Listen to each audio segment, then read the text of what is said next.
Je voudrais commencer par dire que consensuel, là, je ne sais pas pourquoi ça fait polémique, c'est une désignation, c'est un nom qu'on a donné à une procédure politique. Ils ont dit, ils ont désigné leur candidat, le candidat consensuel, par rapport à leur démarche. D'autres peuvent faire une démarche et donner un autre nom. Ce n'est qu'un nom, ce n'est qu'une désignation. Je crois que, si j'ai bien compris ce qu'il a dit. Donc, de ce point de vue, appeler le président Chiroma candidat consensuel, pour moi, ce n'est pas un problème. Il est consensuel par rapport à leur plateforme, par rapport aux critères qu'ils ont élaborés pour appeler les candidats et ceux qui sont intéressés à venir y adhérer. De ce point de vue, il est effectivement le candidat consensuel de la plateforme. Je ne sais pas pourquoi ça fait problème. Donc vraiment, on ne va pas se quereller sur un nom qu'on a donné à quelqu'un. On a donné un nom, un titre, candidat consensuel. Tout le monde se querelle dessus. En fait, ce message, à vous l'adresser. Alors, comment est-ce que vous analysez la polémique autour des récents propos du directeur de cabinet, du président de l'Assemblée nationale?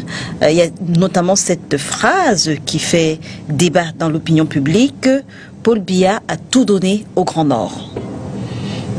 Mais il est dans son registre. Pourquoi vous voulez... Pour moi, c'est un non-événement. Je n'ai même pas accordé de l'attention. Parce qu'il est dans son registre. C'est comme ça qu'on parle dans ce milieu-là. C'est comme ça que... C'est ça qu'on a réduit la politique dans ces milieux-là, à savoir une espèce de transaction alimentaire, souvent, des transactions liées à la conservation de positions, la plupart du temps, et ça sans aucun rapport avec les performances, avec une véritable productivité politique digne de ce nom. Donc pour moi, c'est un non-événement. Le directeur du cabinet, il a la bonne école. Il a la bonne école et je pense qu'il fait du bon travail pour son maître. Non, c'est un non-événement parce que c'est l'essentiel même de la politique telle qu'on le conçoit dans une grande partie de la classe politique camerounaise dans son ensemble. C'est-à-dire la politique, c'est une simple transaction, il n'y a pas de véritable auteur. Que ce soit idéologique, que ce soit stratégique. Ça se réduit à des positions qu'il faut conserver, qu'il faut conquérir. Une fois qu'on a acquis une position, il faut la conserver par tous les moyens. Et le directeur du cabinet, comme je l'ai dit, il a la bonne école de notre très honorable Cavalier Debril, qui est président de l'Assemblée nationale depuis les années que vous connaissez. Merci en tout cas d'être avec nous ce dimanche. Face à vous, nous recevons... Je vous en prie, je ne vais pas saluer mes copanélistes, je m'en excuse. Je voudrais saluer Robert Wafo, et celui que tu vas présenter. Alors, je salue aussi les téléspectateurs. Très bien.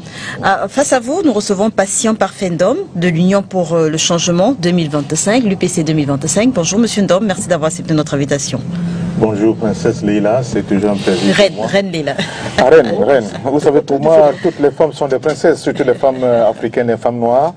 Vous savez, vous êtes dans un espace où on nous a stéréotypés en disant que c'est les gens qui excluent les femmes des cercles de pouvoir. Vous êtes là où vous êtes aujourd'hui. Vous n'êtes pas une princesse, vous êtes une reine. J'enregistre. Non, c'est juste mon prénom. Ah oui, mais non. Mais pour moi, toutes les braves femmes sont des princesses. Donc, Reine Leila, oui. Merci pour cette invitation. À mon ami Jean-Robert Wafo, bonjour. Ça fait un bon bout de temps qu'on n'a pas été ensemble. André Mbandakani, compagnon de lutte de très longue date, et que je retrouve sur ce plateau. À vos millions de téléspectateurs, je les adresse aussi un bon dimanche. Et une fois de plus, merci pour cette invitation. Est-ce qu'il y a une actualité en particulier qui a retenu votre attention cette semaine? Le Cameroun foisonne d'actualité. Honnêtement, je ne sais pas par où donner la tête. Vous-même, tout à l'heure, vous avez mis sur la table deux moments de polémique inutile dans notre pays, mais c'est ça le pays qui va à volo et qui, à chaque tournant de carrefour, à chaque regard, on déniche des problèmes, des polémiques, des gens qui estiment que parce qu'ils ont le pouvoir, ils se permettent tout. Sans oublier qu'au-delà de tout, il y a quand même une dignité, la dignité du Camerounais qu'il faut respecter. Et malheureusement, nous en sommes là aujourd'hui, mais je pense que sans perdre de temps, il faudra qu'on aille l'essentiel parce qu'il y a beaucoup à dire. Justement, on parle tout d'abord du choix d'Issa Tiroma Bakary, puisque vous avez la parole, vous la gardez. On parle du choix d'Issa Tiroma Bakary comme candidat consensuel de l'opposition par l'Union pour le changement 2025. On a enregistré d'énormes critiques, on va le dire, des autres candidats depuis le 13 septembre, date à laquelle vous avez présenté Issa Tiroma Bakary comme étant le candidat consensuel de l'opposition, PCRN, PAL, UNDP, UDC et j'en passe.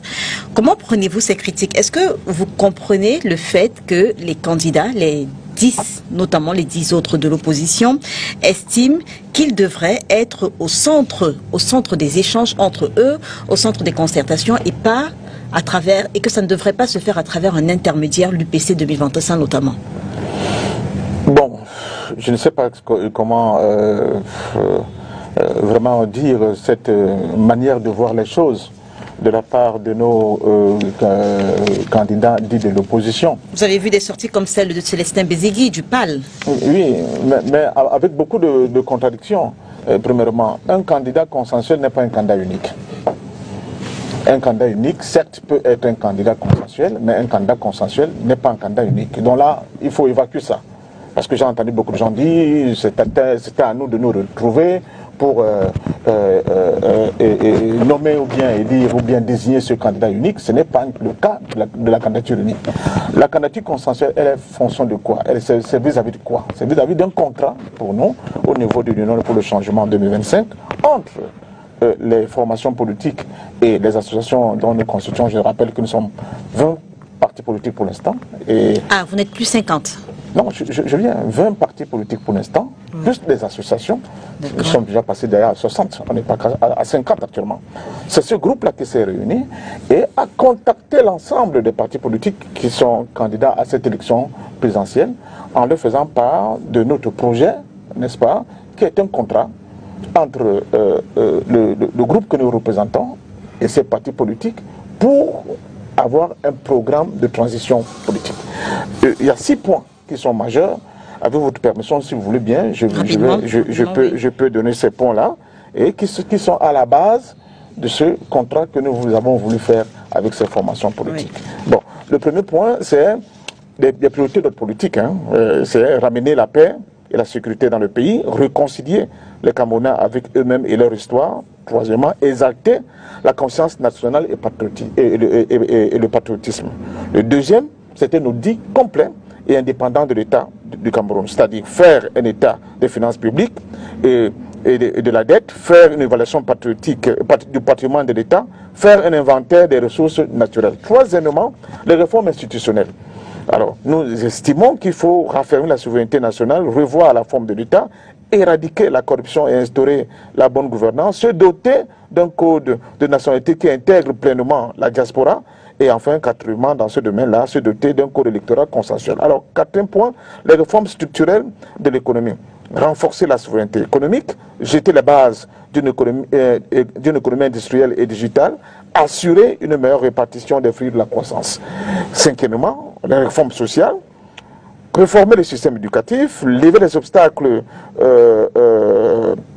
sociaux liés au genre, mettre en place la couverture de santé universelle, prioriser l'emploi et la formation professionnelle des jeunes. Et puis, successivement... En 2-3 ans?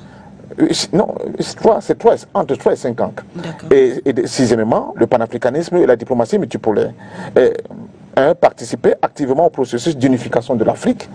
Et enfin, mener une diplomatie résolument multipolaire. Voilà les 6 points qui fondent ce que nous appelons le programme commun que nous avons proposé à l'ensemble des partis politiques. Est-ce que vous avez essayé de contraindre les autres candidats? Mais la contrainte, c'était quand même de leur dire l'urgence que nous avons pour refonder un nouveau pays, pour refonder nos institutions, pour avoir un nouveau Cameroun. Et tout ce qu'on leur demandait, c'était un engagement, n'est-ce pas, qu'ils devaient prendre avec le peuple camerounais sur la base, n'est-ce pas, de ces différents points que nous avons. Donc comment est-ce que vous parvenez à mettre contrainte et consensus dans la même phrase? Parce que nous sommes des démocrates, si vous voulez. C'est-à-dire que nous sommes toujours dans une approche de dialogue, dans une approche pour tenter de convaincre des gens d'accepter, n'est-ce pas, de s'arrimer à cette vision qui n'est pas nouvelle.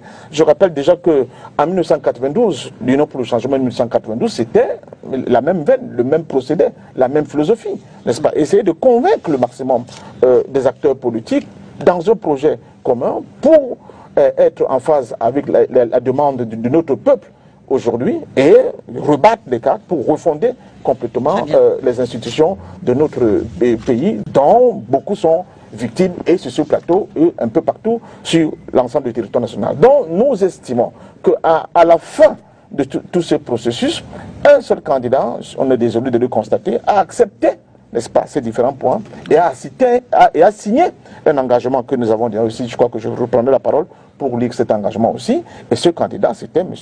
Issa Chiroma Bakary. Donc nous ne sommes pas là pour faire la promotion de quelqu'un. Nous sommes là avec quelqu'un qui a accepté, n'est-ce pas, de se battre pour ce programme, n'est-ce pas, Donc en fait, vous n'avez pas eu le choix, c'est parce qu'il est le seul à avoir accepté. Pour l'instant, il est le choix, mais les portes sont ouvertes pour les négociations. Il a dit lui-même, le 13 septembre, date quand même assez symbolique, où il a été présenté. Nous sommes ouverts. Si d'autres forces politiques, dont les candidats veulent, à cette élection, veulent se joindre à nous pour continuer cette bataille, pour donner au Cameroun... Se joindre à nous, mais il n'y a plus moyen de changer le candidat consensuel. C'est déjà acté que c'est Issa Chiroma. Oui, mais pour l'instant, c'est lui qu'on a changé. Écoutez, on n'allait pas faire avec le vide. On faisait avec le matériau qu'on avait et surtout avec la personnalité. Peu importe qui va rallier l'UPC, peu importe. Le jeu reste ouvert. C'est lui pour l'instant que nous avent choisi. Est-ce que c'est possible que ça change? Est-ce que quand vous dites c'est lui pour l'instant? Écoutez, j'insiste là-dessus. Oui. Ce n'est pas la personne de Issa Chiroma qui est importante.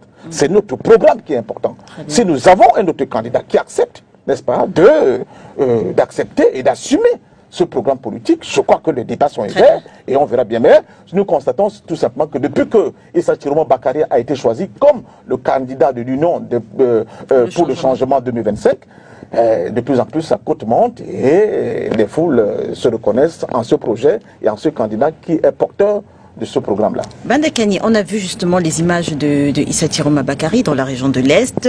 On a vu de nombreuses populations aller à sa rencontre.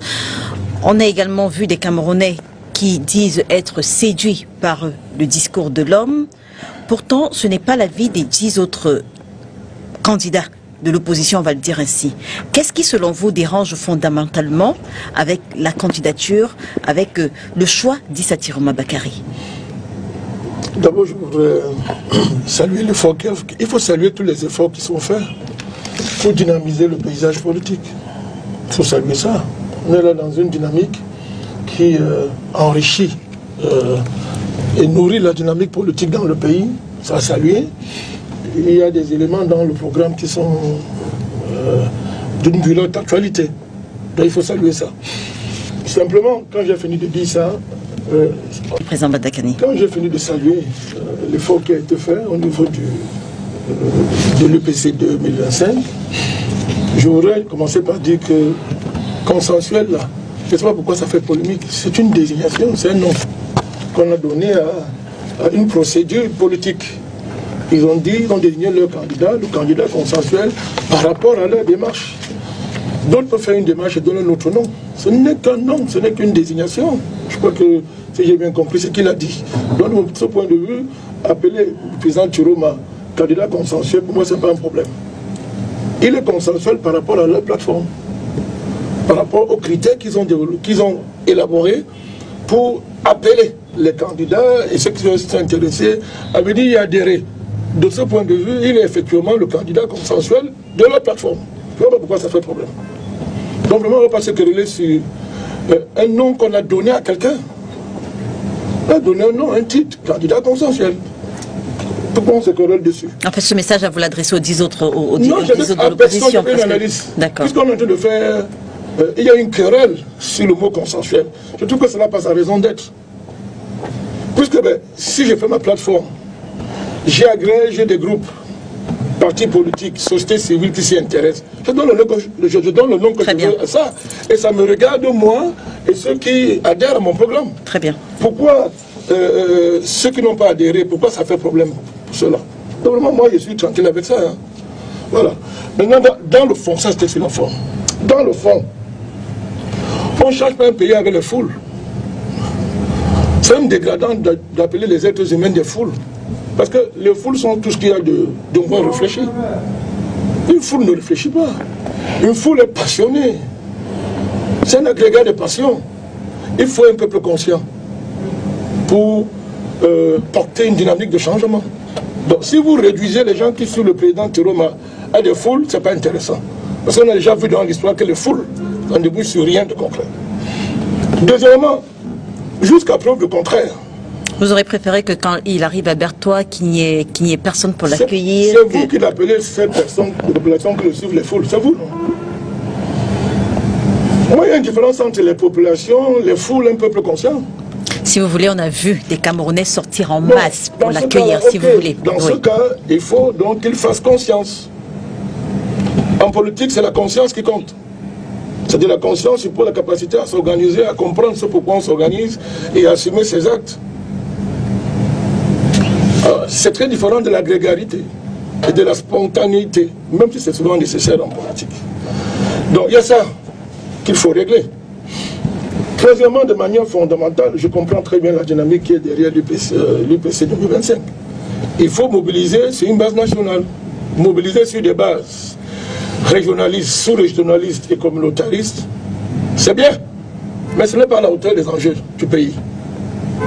C'est un processus, oui, d'accord, mais il faut déjà qu'on s'adapte à ce niveau-là. Quatrièmement, Parfait a beaucoup insisté sur le programme, pas sur l'homme. Mais il faudrait régler la contradiction qui peut surgir et qui est même déjà là entre l'homme qui incarne le programme et le programme. On ne pourra pas éviter ça. Quel est le problème avec l'homme? Non, avec Tiroma, il y a un problème. Lequel? Tiroma n'est rien de tout ce qui est écrit dans ce programme. Il n'incarne pas ça. Tiroma n'est pas un panafricaniste assumé. Tiroma n'est pas un UPCiste. Tiroma... Le programme a dit qu'il fallait être un UPCiste. Monde multipolaire, l'Afrique construite. Il peut relire ce critère. Oui.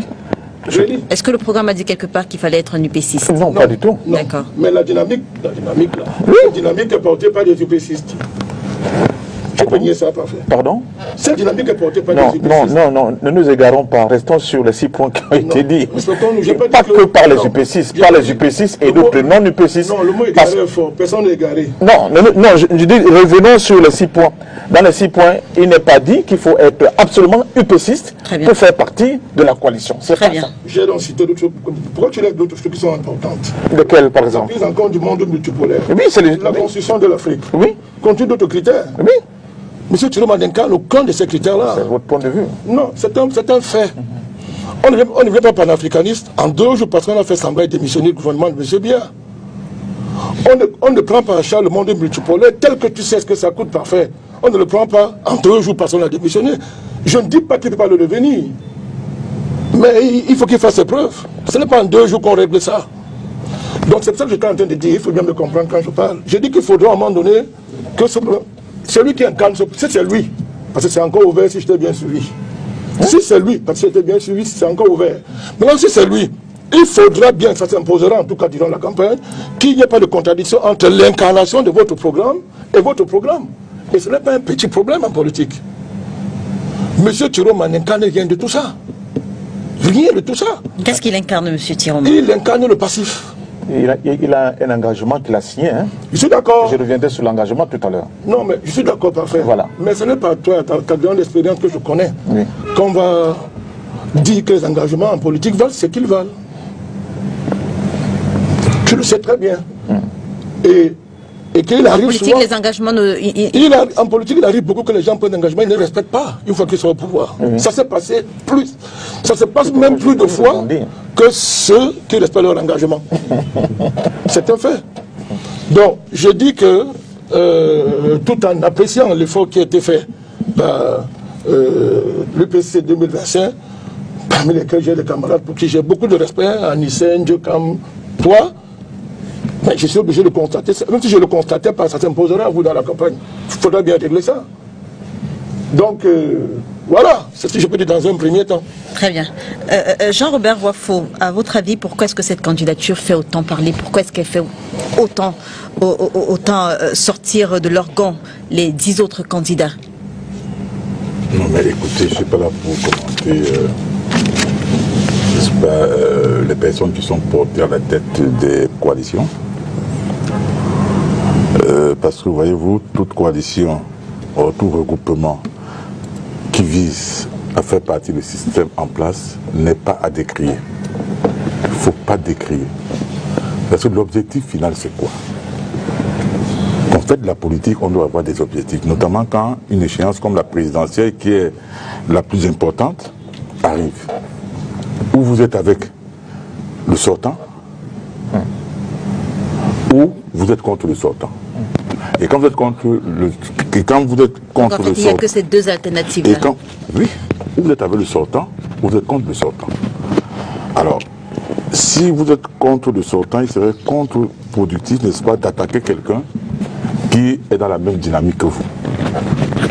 Donc c'est la raison pour laquelle je ne vais pas fustiger la dynamique qui a été créée autour, qui a été ou est créée autour de M. Issa Chirumba Bakary.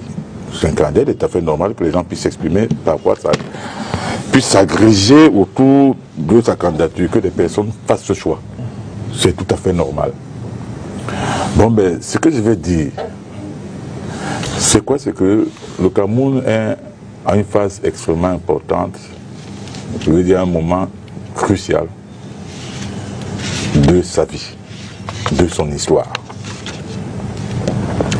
Alors, moi je dis, en ce qui concerne l'APC, l'Alliance politique pour le changement, il est clair que nous appelons les candidats à s'unir le mieux possible pour être plus efficace. Mais il faut dire que l'APC également s'est désolidarisé de la démarche entreprise par l'UPC. On a vu le communiqué, de Jean-Michel Nitieux. L'APC ne s'est pas désolidarisé, mais l'APC a plutôt dit qu'elle n'a pas été, parce qu'on dit une alliance, elle n'a pas été consultée. Ça ne veut pas dire qu'elle s'est désolidarisée. La preuve, c'est qu'on appelle jusqu'à présent les candidats, les principaux candidats, je veux dire même les candidats, à se mettre ensemble, y compris, n'est-ce pas, celui qui a été désigné comme candidat consensuel par l'UPC. Il faut faire cette différence-là. On a juste tenu à informer l'opinion que nous n'avons pas été associés.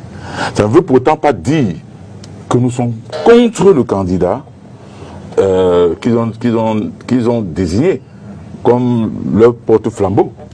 Attention, puisque les consultations continuent, puisque effectivement le ministre, dont leur champion, a été reçu par le candidat Moïse Kamto, qui a été dès le départ le choix de l'APC. On a seulement tenu, l'APC a seulement tenu à informer le peuple que bon voilà, nous ne sommes pas. Mais l'APC n'a jamais dit qu'elle est contre la candidature de M. Chirumba. Tout au plus, l'APC est solidaire, n'est-ce pas, de la prise de position du professeur Moïse Kamto qui a subi une barbarie politique et juridique sans précédent, perpétrée par le Conseil constitutionnel. Voilà. Et puis, nous sommes en politique. Il faut expliquer au peuple. Le professeur Kamto a été recalé, injustement, de façon barbare. Mais il ne faut pas inverser les rôles maintenant qu'il a été recalé de façon injuste et barbare. Il ne faut pas inverser les rôles. La responsabilité cruciale et première incombe à ceux qui ont été retenus. C'est la raison pour laquelle le professeur Kamto a dit, ok, que ceux qui sont venus, encore, ils viennent toujours. On a vu Hiram Iodi être reçu par le professeur Kamto. On a vu Mme Tolmando Damjoya être reçue, ces 24 heures, par le professeur Kamto. Et là, même, allez, c'est vous qui avez la responsabilité, mais vous qui avez été retenu. Allez d'abord vous entendre. C'est vrai qu'il y a eu un accent qui a été mis sur l'expérience. Enfin. Et quand il a parlé donc de l'expérience, enfin. Écoutez, même à 40 ans, on peut expérimenter. Hein. Oui, non, mais parce que moi je vous vois venir. Je vous vois venir. Je vous vois venir. À 40 ans, on peut expérimenter, à 70 ans, on peut expérimenter, donc ça ne dépend pas de l'âge. Tu lui mets l'attention. Ah, mais pourquoi vous avez parlé quand moi j'ai pris la parole? Mais alors que je suis en train de parler. Allez-y, Non, mais moi, je vous l'avais allez-y, dit. monsieur le maire. allez-y. Je connais vos méthodes. Donc, essayez de vous calmer. Donc, je suis donc en train de dire ceci. Écoutez, vous avez parlé, moi je ne vous ai pas interrompu. Hein. Mais c'est toi qui ne t'es pas interrompu. Moi, je ne vous ai pas interrompu. Allez-y, monsieur Wafo. Alors, allez-y, moi, allez-y. ce que je vais dire, Allez-y, monsieur c'est Wafo. quoi? Il faut être expérimenté, il faut également... Et pourquoi on demande aux gens de s'entendre? D'un, parce que c'est eux les candidats qui ont été retenus. De deux, pour avoir un important maillage territorial. Donc, parce que ça ne se gagne pas seulement dans un coin de la péninsule, ne se gagne pas seulement dans une communauté ou bien dans une région ou dans un département, tout ça. Il faut avoir un maillage et un mécanisme de surveillance et de revendication de vote assez puissant. Alors, je pense pour ma part, et ça c'est ce que l'APC pense, Oui. que ces candidats, bon, j'ai entendu l'opinion publique dire que quand on parlait de l'expérience, on parlait de l'âge. J'ai Oui. donc évacué cela. Vous évacuez également, Mais il se trouve- également le fait que Maurice Kamto ne soit pas contre la démarche de l'UPC, même si quelques... Il n'a jamais dit qu'il est contre la démarche. Montrez-moi une phrase, même un bout de phrase. Peut-être sa Il démission... parle en mal du professeur, Non, pas- non, il parle en mal du ministre Issa Chiroma. D'accord. Ça n'existe pas. Les gens lisent dans les boules de cristal. Très bien. Mais il faut arrêter ça. Mais je dis, il a dit ceci, qu'il ne faut pas inverser les rôles. Très bien. Une fois qu'il a été mis de côté. Tout en précisant que la responsabilité cruciale Incombe aux candidats, aux aux 11. candidats. Maître Julius À Achou, d'autres candidats. à votre avis, est-ce que la question de la légitimité des acteurs de l'UPC, l'Union pour le changement 2025, se pose? Anissé Ekane du Kamchameni, notamment. Non, même s'il y a d'autres. Je vois ça d'un autre angle. Dites-nous. Si vous voulez être leader dans un pays, cela veut dire que vous êtes capable d'être leader. Ce n'est pas les gens qui ne peuvent pas être leaders qui doivent venir vous dire comment vous devez gérer le pays que vous avez pensé. Vous avez votre projet, vous allez présenter à la société qui seront suivis. Mais ceux qui ne sont pas capables de devenir leaders, vous enterrer autour de vous pour décider ce que vous voulez dire. Si vous voulez faire, ça veut dire que vous êtes un faible. Vous ne pouvez pas gérer un pays. C'est à vous, par contre, n'est-ce pas, de réunir les forces vives autour de vous, n'est-ce pas, pour présenter votre candidature. Ici, je vois l'inverse. Les forces vives qui ont peur de présenter leur candidature veulent forcer les candidats à s'unir comme eux ils veulent. Comme je dis, j'ai rejoint mon frère, que c'est l'inversion des rôles. C'est à ces leaders de s'entourer de ces forces vives, pas le contraire. En fait, Je pense que- Monsieur Wafo ne faisait que reprendre les propos du professeur Maurice Kamto. Attendez, mais vous êtes en train de traverser ces propos. Il faut faire très attention parce que Allez-y. je sais bien que vous êtes... Ne me mélange pas. Non, je sais très bien que vous êtes vicieux, Ne me mélange pas. cynique et manipulateur. Quand vous parlez, je ne parlais pas. Je dis ceci. Quand vous parlez, je ne Je parlais pas. dis ceci. Il ne faut pas inverser les rôles. Très bien. Pourquoi? Parce qu'il a dit, parce qu'il a été disqualifié de façon barbare par le conseil C'est constitutionnel. tout à fait normal. Maître Julius Achou avait la Ceux-là, parole. mais là, Travesti, mais Ceux qui sont des candidats. Maître Julius doivent Achou, s'entourer, n'est-ce pas, de tout le monde. Président Badakani, Maître Julius Achou, à la